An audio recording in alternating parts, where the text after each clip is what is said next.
দর্শক, বাজার দরের খবর জানাবো এই পর্যায়ে। ফেনী থেকে যুক্ত হচ্ছেন সহকর্মী দিলদার হোসেন স্বপন। স্বপন, নির্বাচনী মৌসুম চলছে, বাজার দরে কি পরিস্থিতি?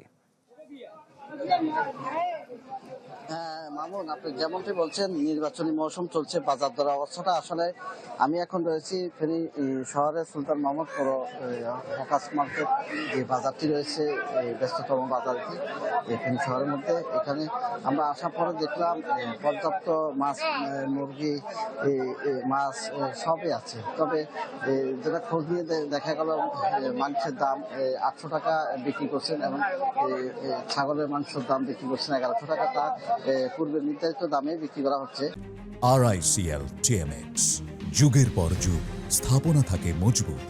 তবে মাছের বাজারটা স্বাভাবিক আছে, তবে কিছু কিছু মাছ একটু বেশি দরে বিক্রি করছে। যেমন চিংড়ি মাছ, যেটা 500 থেকে 600 টাকা বিক্রি করা হতো, সে চিংড়ি মাছ আজকে বিক্রি করা হচ্ছে 800 টাকা।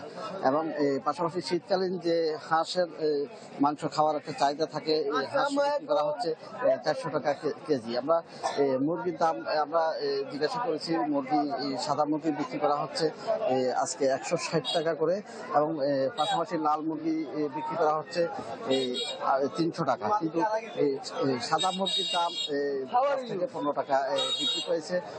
তবে এখানে যারা ভোক্তারা রয়েছেন তারা জানিয়েছেন, যদি মনিটরিং জোরদার করতে না পারলে কিন্তু এই যে সামনে যে রমজান যে মাস আসছে এবং ভোক্তারা খুবই কষ্ট করবেন, এক্ষেত্রে বাজার মনিটরিং জোরদার করার জন্য দাবি জানিয়েছেন ভোক্তারা। এই ছিল আমার সর্বশেষ। ধন্যবাদ। ফেনী থেকে বাজার দরের খবর জানাচ্ছিলেন সহকর্মী দিলদার হোসেন স্বপন।